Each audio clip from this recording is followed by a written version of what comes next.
We're all so busy living our lives. And then suddenly something cuts through that, something often very unexpected. Paediatric trauma call, 15 minutes. A 71-year-old female with 2 stab wounds to the back.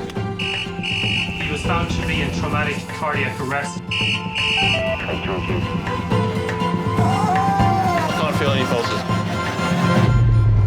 We're at St Georges Hospital in Tooting. Yeah, 24 hours, 7 days a week. I love that question. What's your opening hours? St George's, London. One of Britain's busiest A&E departments, under more pressure than ever. So do you want to watch, darling, or do you want to look away? This is the worst day ever. You never know what's coming in, and you just have to be ready for anything. Gas canisters exploded, 15% burns to hands, face. In a world of uncertainty, we see a life-changing event. I'm at A&E, I need her to get out of here, please. When patients come in, something takes over. I'll be fine. I'm going to be very fine. A place where life, Give me an A, give me an E. love, Okay, good lad, well done. and loss unfold every single day. Did you enjoy the Queen's birthday yesterday? I watched the football. All the patients you're about to see were treated in just one 24-hour period. Don't worry. We get to see people who love one another in loads of different ways. Yes. And I think you can give someone the best care in the world, but really what they want is to hold the hand of the person that they love and for them to tell them that they're going to be okay. You're my hero.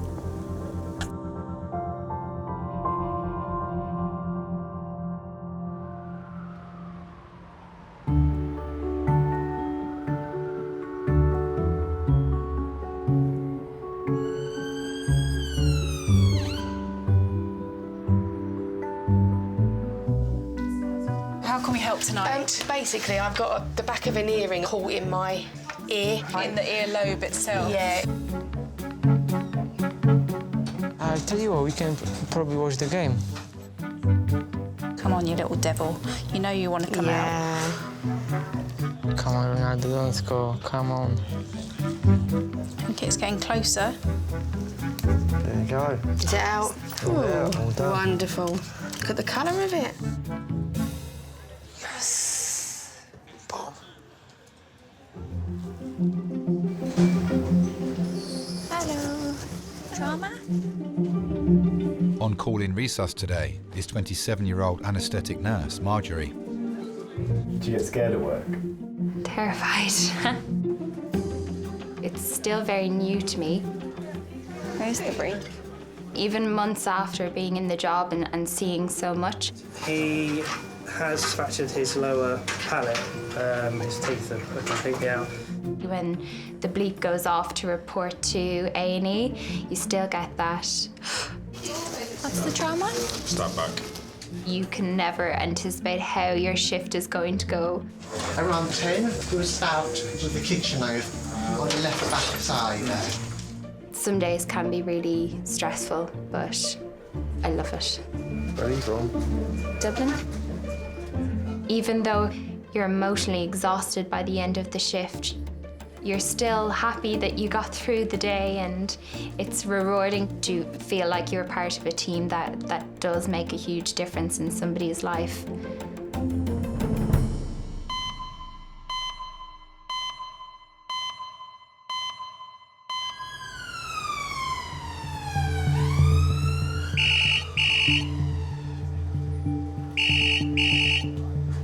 Hello, St George's. For trauma, yeah? Yep. A female cyclist is being rushed to St George's after colliding with a bus. Yep. Yep. The 47-year-old woman was riding home from work when the accident occurred. Adult trauma call, 16 minutes.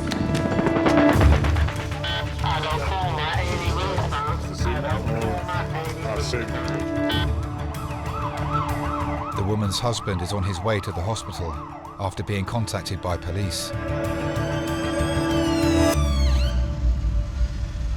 They explained to me that they'd cordoned off the road at the scene of the accident, and they viewed the accident as potentially life-changing. They were thinking that there was a head injury. There was some shock involved. I just had waves really buzzing around in my head, and I wasn't really sure what to think or what to feel. Prepare to slide and slide. Okay. So, ready for handover? Okay, we have 47-year-old Emma. The bus was coming out of the garage. She's been coming down the street and she's run into the side window. She has about a 4 centimetre laceration to her left lip. She's complaining of lower back pain. She's not really remembering what had happened, so she keeps repetitively asking what time it is and where we're going and where her bike is, like every 2 minutes. Thank you. Where am I now? You're in St Georges Hospital in A&E Resus. Did I come off of a bike? Yeah, you came off your bike. You hit a vehicle coming out of the garage. The bus garage. She's quite amnesic. Memory loss is a symptom of a blow to the head. So, trachea central, bilateral. The concern is that this confusion could be as a result of bleeding or swelling in the brain. What happened? You apparently were on a bicycle and you hit a bus. So probably you hit your head against it. So that's why I need to scan your head and neck. Our major concern would be that the damage could be irreparable. City. Because she's completely repetitive. She's complaining of back pain. And she smashed her face, so I requested. These patients, they need to be closely monitored. They can deteriorate very quickly. What happened? You rode your bike into a bus. Where am I now? You're in St Georges Hospital. Did I come off of a bike? Yeah. I didn't really know what I was going to find when I got to the hospital. You go through lots of possibilities in your head. Inevitably, perhaps she does lead you to think, you know, what the worst case scenario might be.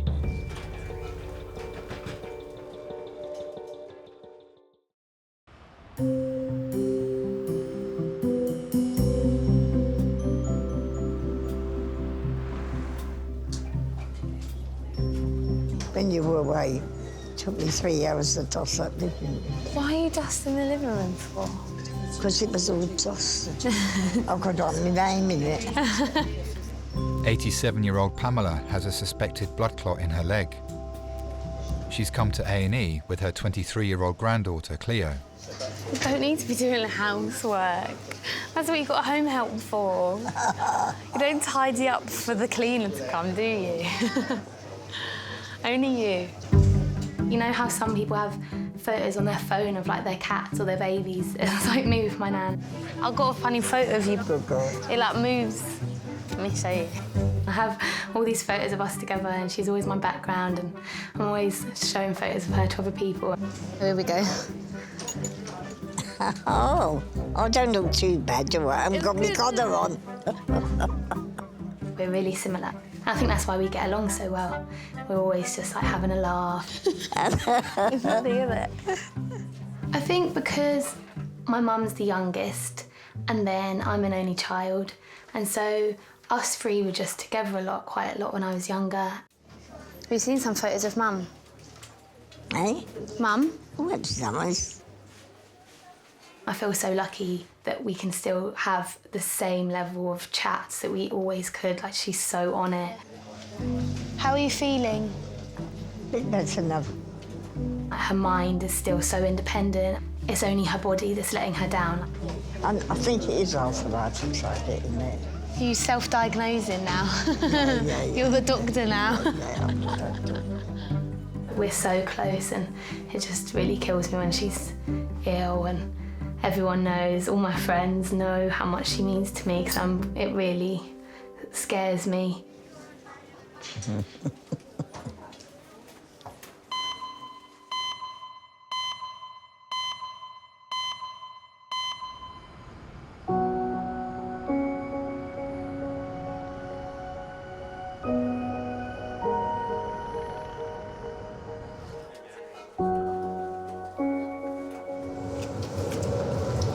happened?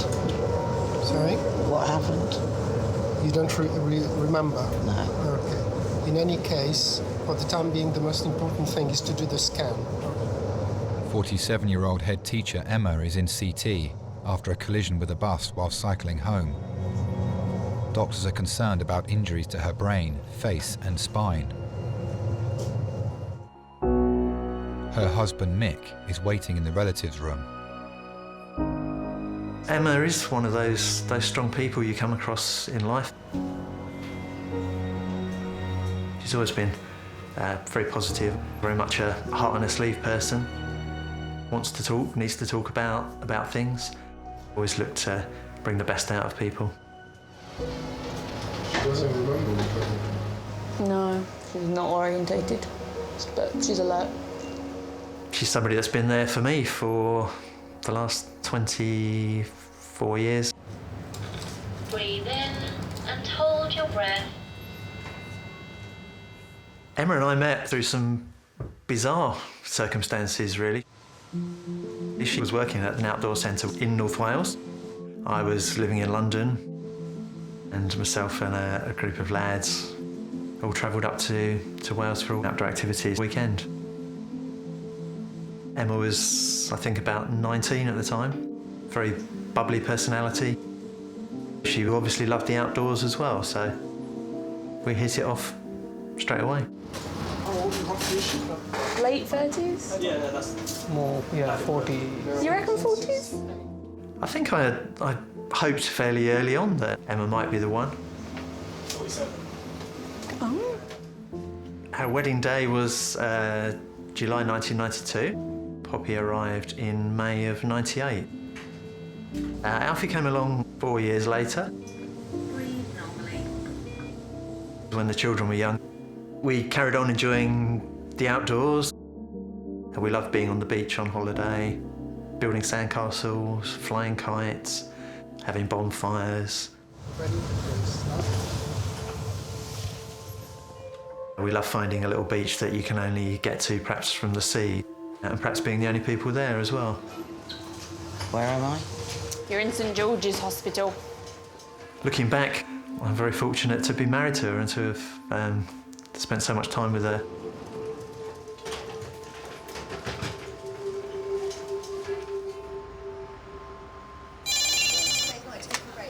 Hello, A&E reception, can I help? What's this? What's that? What you doing, Michael? What have you written there? 10 down is egg on. What's that? You put bread. To egg on is to... It don't mean an egg. Oh, right, no, I see. Yeah, egg on, yeah. Didn't realise you'd been sabotaging my books.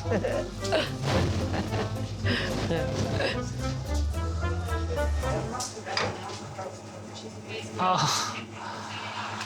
Oh, shit. Oh, shit, oh, shit, oh, shit.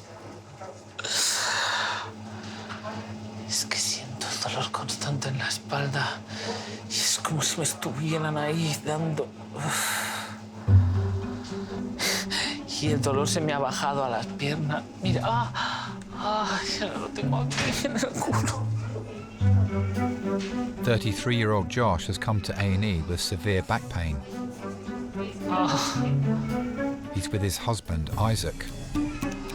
Just as I am very rational, Josh is very emotional. Shit. For example, if he twists his ankle, he would say that he's broken his foot. I don't know if he is very sensitive to pain or he's overreacting, but either or, yeah, he doesn't handle pain very well.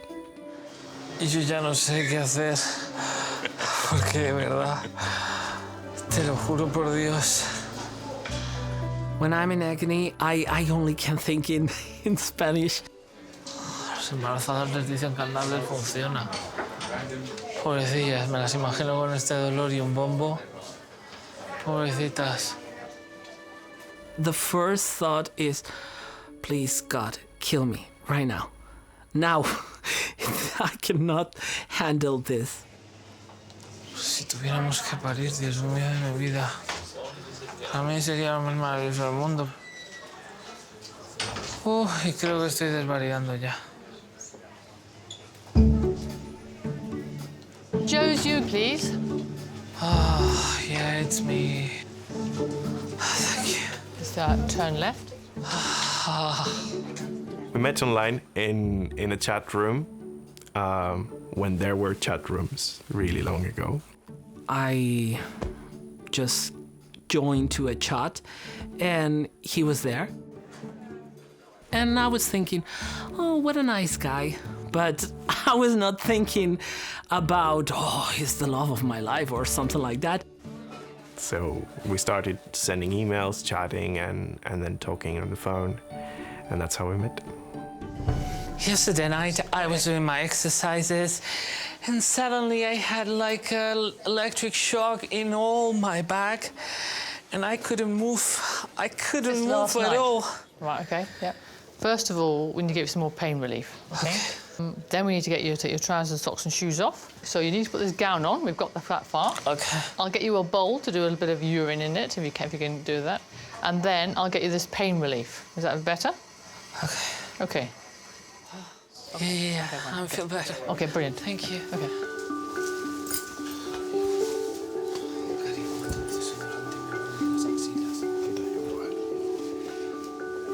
The first time I met him, I was very nervous.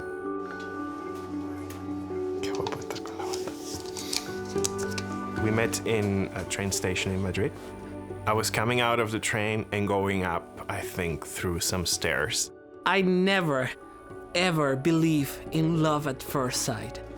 But when I saw him in person for the first time, I knew it.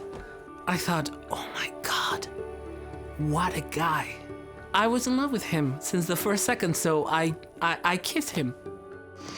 Sabes que te quiero más que mi vida. Yo a ti, mi amor.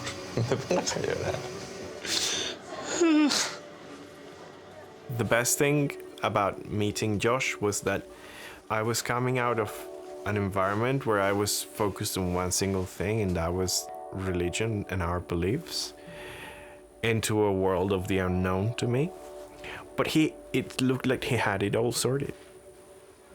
And that kind of attracted me. Tengo que admitirlo. He hecho todo esto para que me vieras en pata de hospital.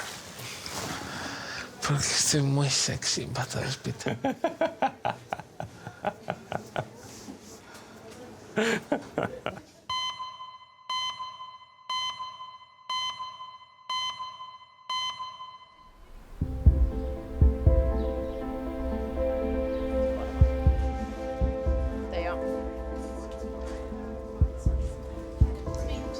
Does my husband know? He does. I'm just going to go and get him, actually. What's his name? Mick. Mother of two, Emma, is in resus after a collision with a bus while cycling. Doctors are concerned she might have life-changing brain injuries and are reviewing her CT scans. Emma's husband, Mick, has been waiting to see her. I wasn't somebody who ever liked going into hospitals when I was younger to visit people. Struggled with the hospital thing. I don't think anything really prepares you for seeing somebody go through treatment, surgery. She's all right. She's had her first scan. She's a little bit repetitive. Hello. Not when it's somebody you love. I haven't got a clue. You got any idea what happened? It sounds like there was a bus involved. Where was it? You know? Outside the bus garage. Oh, don't remember any of that. Where am I now? St Georges. So, where was I before that? In the road outside the bus garage, I think. What, at Sutton? And where am I? I'm still in Georges, yeah. What did you say I hit? Well, you hit the bus or the bus hit you? Outside where? Outside the bus garage. I was on my bike. I What did I hit? You told me what you hit.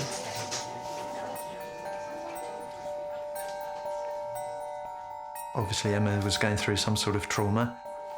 I became concerned, worrying whether there was going to be a permanent nature to it. How you doing? Just trying to piece together what happened. I can't remember anything from one minute to the next. If a patient has physical injuries, they can always recover or adapt their lifestyle. But if somebody loses their memories, that's it. You can't replace them. Okay, I'll be back down later. I'll have a check on you, see how you're doing. All right. Thanks. Your life would never be the same. Where am I now? And you don't remember anything at the moment.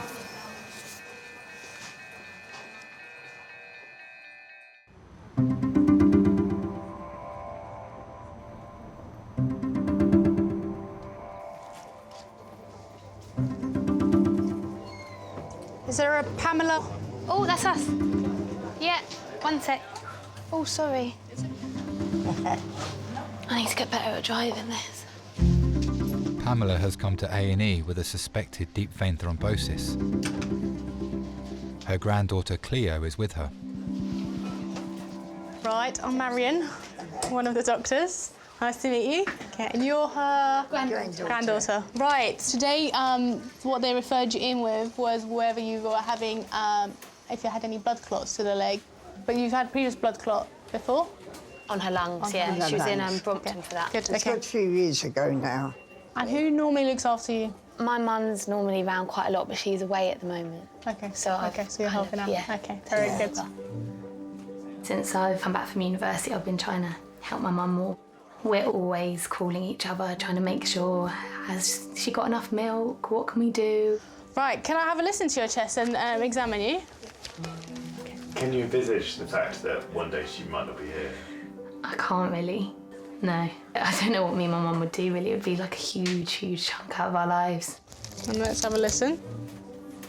But she's made of really strong stuff. I think it is that kind of stereotype of like the war generation, like just fighting through, blitz spirit. Big breath. And I think she's the like embodiment of that, really. It was frightening, you know, in the wartime, with all the bombing all the way around. It would be a lie to say it wasn't frightening. That's good. I'm going to lift these both up. We had to go in the Airway shelter and that in the garden. And I remembered when I was small, coming out of the shelter, and the sky was a bright red when all the East End got bombed and everywhere. It was frightening, yes. But my dad made it all nice and cosy and that, you know, comfortable. I was very lucky. What we need to do is just do a repeat self-observation. So that's your heart rate, your blood pressure, your temperature. Yes. Okay. Brilliant, No thank worries. you. When this is over, what are you going to do? Gonna have a drink. I'm going to have a Tell you drink. what, Well, if they don't give you antibiotics, you can have a Bailey's tonight. But if they put you on antibiotics, you're going to have to wait. We'll have to wait.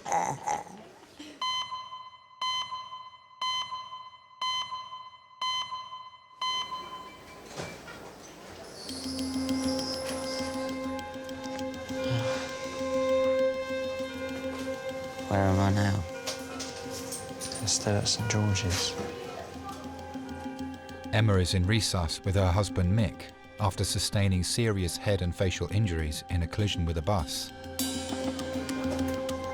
Hello, hi. The first report, of the scan is negative. There's no sign of any bleed in your brain, any problem with your spine. But this is a very quick report, so we have to wait for the full report.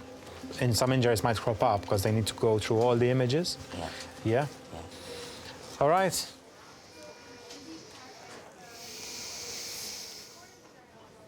Does your head hurt? My head? Not really. My chin and neck hurt, actually. It's probably the brace. Around here. Patient hit side of the bus front window. No speed. I think she we don't know about speed. No, we don't know about the speed. Specialists from St George's ear, nose and throat team are analysing the scans of Emma's face and neck. It appears on the scan that you may have an injury to the front of your throat, and we need to have a look and see what effects that has had. How's your health otherwise? Been fine recently, yeah. Recently? She had treatment for breast cancer a couple of years ago. Where was that done? Here. She's got a season ticket here now. Emma's cancer was a complete surprise, something out of the blue, really. Open your mouth for me. Open mouth, not wide. Nothing prepares you for that time. Yeah, you have a nasty wound there that we need to fix as well. My mum had also been through breast cancer when I was young. A long battle she finally lost. But I needed to try and be positive for Emma. I'm going into your nose, close your mouth. Trying to hold the family together. Bear with me. And we're through. Well done, well done. I remember after Emma's first round of chemotherapy, recognising that her hair was starting to fall out, we needed to shave all of Emma's hair off, and I just had a go at doing it. Okay, could you say 1, 2, 3? 1, 2, 3. It's the only time I've ever cut anybody's hair. But it sort of felt like it was a positive thing because Emma's hair was falling out anyway. There's some blood on the left vocal cord. She dealt with not having any hair like she deals with most things, really, just kind of got on with it. She didn't ever want to wear a wig while she was going through treatment. She got a great big hematoma. Being determined that it wasn't going to beat her, Emma did take it all in her stride, really. Now, for the short term, we need to protect her airway. This swelling to her throat, it is actually increasing, okay? And it's just above her vocal cords, and that's the narrowest piece of the airway. We need to keep that space open to allow her to breathe and to allow that swelling to go down. So we'll need to do that fairly soon. That's why I call it down. All right. Okay? Specialist throat surgeons have been called to decide how best to stop Emma's airway from closing. It will always be an emergency when somebody's airway is obstructed or compromised, because without your airway, you can't survive. Right, Emma, this is just going to go on your face just for a minute, all right? The things that we're exposed to in our job, it really makes you reflect on your life and appreciate the people in your life more. You never know when it could be their last day. You know how quick life can go.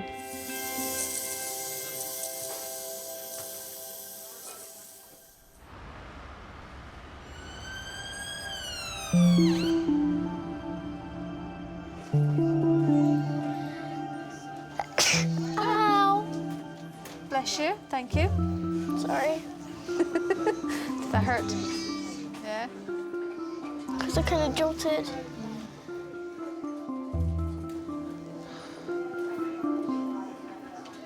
No noto nada ahí. ¿Es eso normal? Okay, I'm here again. Hello. Right, here's your dihydrocodone. HR Administrator Josh is being treated for back pain.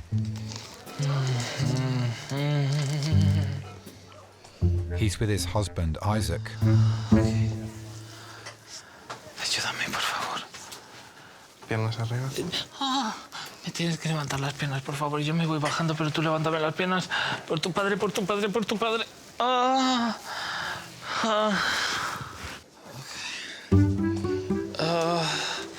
I feel, I don't know, like a spasm. Can you pull me towards you with your feet? That's it. That's it. Well done. Keep going. Keep going. I grew up in Barcelona, and all my good childhood memories are with my family. It was a happy childhood. Except that I was not like the rest of the boys. Even when they were young, they were seeing boobs or things like that, and they were like crazy. And I was like, I don't understand that. So I had a few issues. Good. Can you just raise off the bed this foot? But my family were great.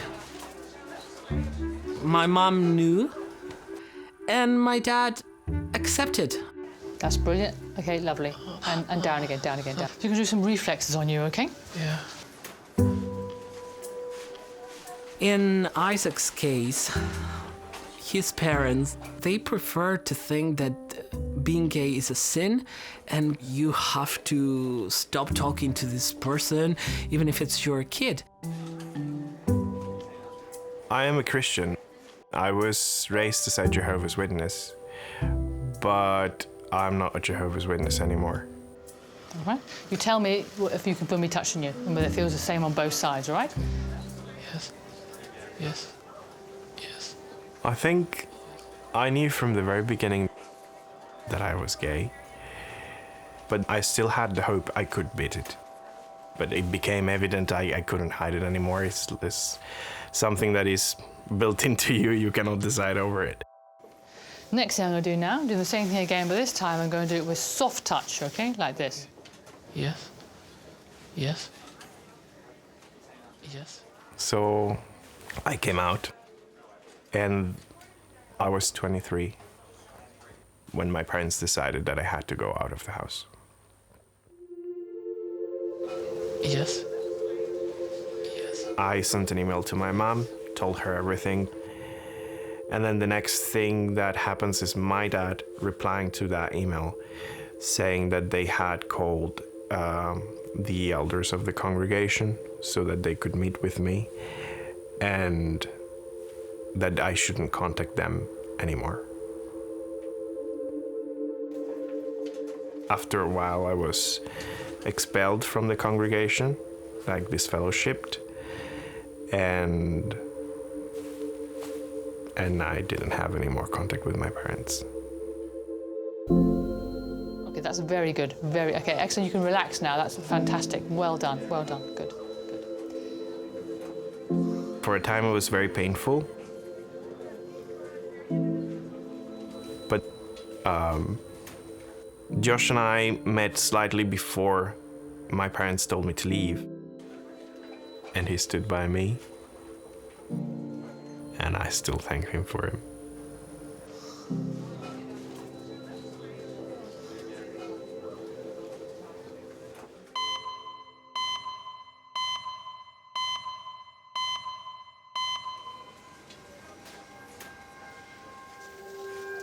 So it's that there which seems to have expanded?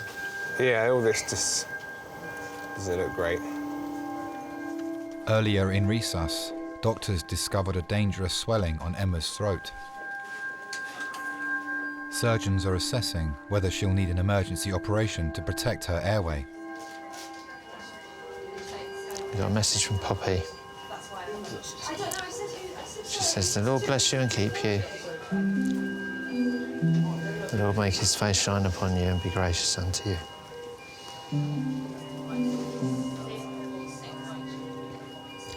The Lord lift up his countenance upon you and give you peace. I'm a Christian and Emma as well. We've both had a faith for quite a long time. Love you. Praying for you, Mummy.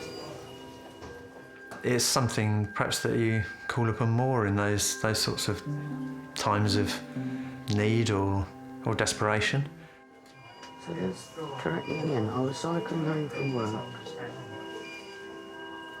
Past Sutton bus garage. And I hit bus. Yep. I've probably been through that with you about 50 times now. How you doing? Have you any pain at the moment, love? I'm a little sore here, but... I think it's a lot more difficult for the relative to be in that position rather than the patient because they feel completely helpless. We're just waiting to find out what's going to happen, if they're going to intubate or not. So, Is there some swelling? yeah, I mean, it could be fine. We just want to wait to see how swollen it is. The scariest thing for relatives from my own experience is not knowing what's happening, not knowing what's going to happen and how it's going to affect your life. Don't panic, don't worry. Hi there. Hello. One of the ENT doctors. The CT scan shows your larynx looks quite swollen, and sometimes that can be a bit unpredictable. Yeah. So we usually like to secure the airway to make it safe. I think the best thing to do is just to bypass the area of narrowing until we know what's going to happen, and then we know that your airway is protected. Okay, it's called a tracheostomy. Yeah. It does make it a little bit difficult to start off with because it makes it difficult to speak, okay? But it also means that while we're in theatre and you're asleep, we can repair the injury you have to the mouth there, okay? Okay. Emma will now be taken to theatre for an emergency operation to keep her airway open. We are going to go upstairs any second. I think for nearly everybody in healthcare, they have had some kind of experience or event in their life, and that's why they're drawn to this work. And it's the same for me. My dad had a chronic lung disease. I remember the feeling of helplessness and desperation being in that position. Yep, we're going. To St James's Theatre. Do we know what number? When he died, that's when I decided that I was going to do nursing. The empathy that I can share with relatives is a really important quality to possess as a nurse. You can offer comfort and try to understand what they're going through.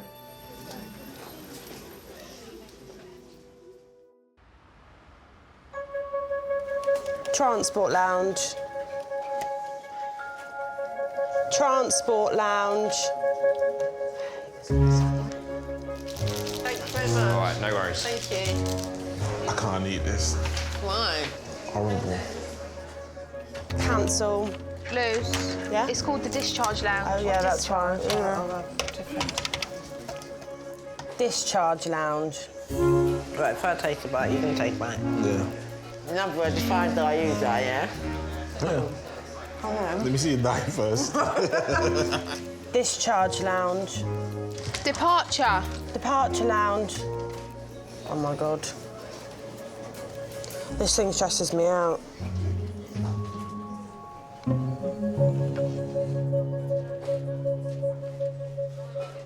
Do you want some lip stuff? No, I'm all right. You sure? I got it in my bag. No, use my tongue. That's not good for it, though. That makes it more dry. Let me get it out. I need some as well. Pamela was brought to A&E by her granddaughter Cleo and is waiting for test results. She's just been through so much and she just appreciates like little things.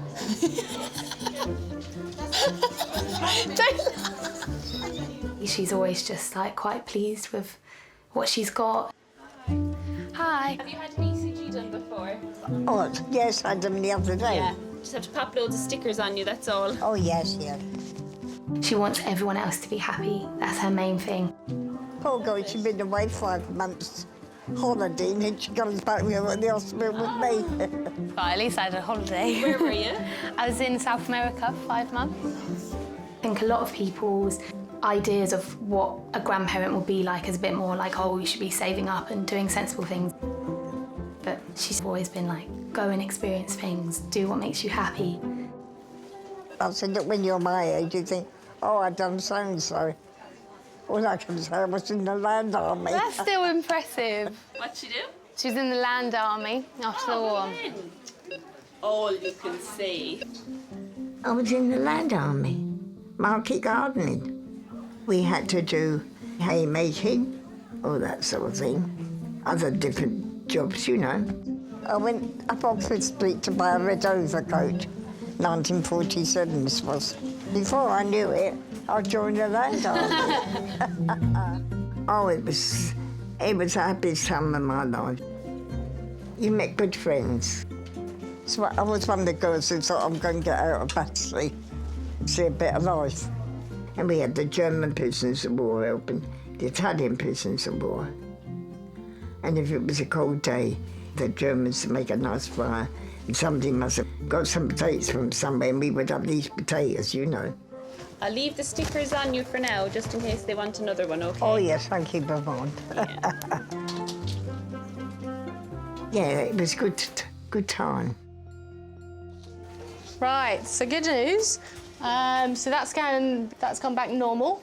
What you've got of the leg is what we call cellulitis, which is infection of the soft tissues. That's why it's red and a bit warm to touch. Yeah. I've got a prescription for you for the antibiotics for a week. So what you need to look out for is if the redness carries on going up the leg, or if you become unwell with it. Okay, so these are worrying signs that the infection's getting bad. Yeah. Okay. All right. I think the main thing I've learnt from my nan is just to, be positive, really. Like, try and see the best in everything. Don't nitpick and don't worry about the little things. I think a lot more people could do with being like her. Go on, thumbs up. Little tiny thumbs up. Do you feel loved? Yes. I'd be in a bad way if I didn't have my family. You know, I'm very lucky.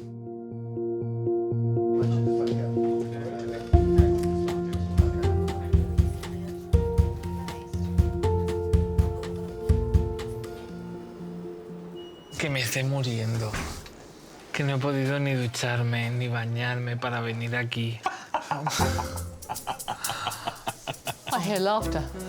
That's a very good sign. Yes. A positive? I think it's the drugs speaking now. OK, good, right. Earlier today, Josh came in suffering with back pain. He's been prescribed pain relief, and examinations have shown no serious injuries. Pilates is a good class you should go to strengthen the middle, strengthen your core. It's just really a matter of taking just regular pain relief. Putting a pillow between your legs if you try doing that. Yeah. So that your leg is not dragging down. I've been sleeping like that. OK, brilliant. The whole month. That's good. Oh, OK, that's good. Podría quedarme en la cama el resto de mi vida, ¿sabes? Sería súper feliz. No, te seguiría doliendo. Y como no comeré mucho tampoco, no engordaré y así me quedaré hecho una selfie para ti. No me hagas eso en la cabeza, te lo suplico. ¿Te mareas? Sí. From the very beginning, since Josh and I met, we wanted to have children. And we could have adopted in Spain, but it's way more difficult than it is, for example, in the UK. So having children is the only reason why we moved to the UK. ¿No te sientes? Ayúdame con las zapatillas. Ah, es verdad. But I felt like at home. I feel more at home here than I do in Spain. Dame un segundo, por favor. We already have been assigned with a surrogate. She's amazing, she's really good, and we talk to her every day. And we hope that we can have the transfer soon and have our children at home. Thank you very much. That's OK, no problem at all. OK, right. Becoming dads is the biggest thing that could ever happen to us. I know we're ready for it, and as much responsibility as it is, I think we're gonna do a good job. We're gonna try hard though.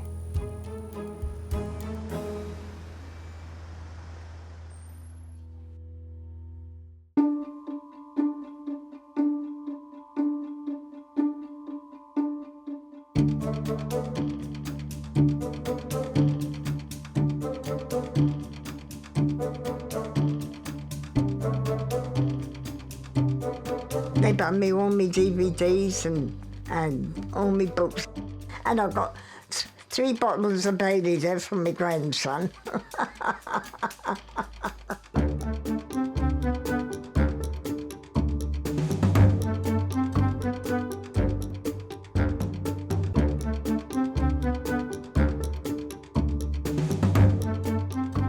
And I'm gonna be the easy dad.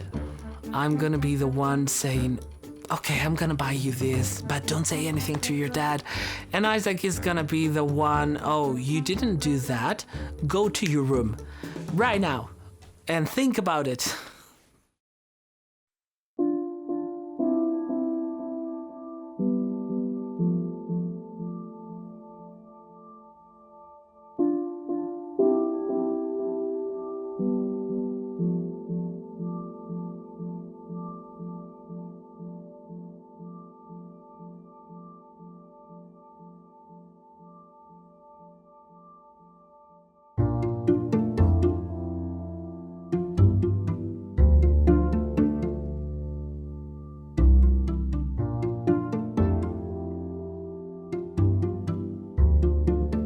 None of us know whether we're going to be here tomorrow, but it does make you stop and reflect on what's important in life, and you know, it does teach you to try and look for the good stuff and seek it out. Oh. Didn't think this was going to happen when you woke up this morning, did you? No, it just buggers up the business, doesn't it? Mel would collapse with loss of consciousness.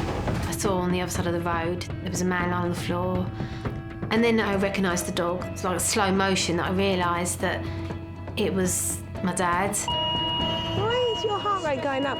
And I just put his head in my lap and I was just talking to him, stay awake, Dad. I thought if he does go, hopefully he'd have heard my voice.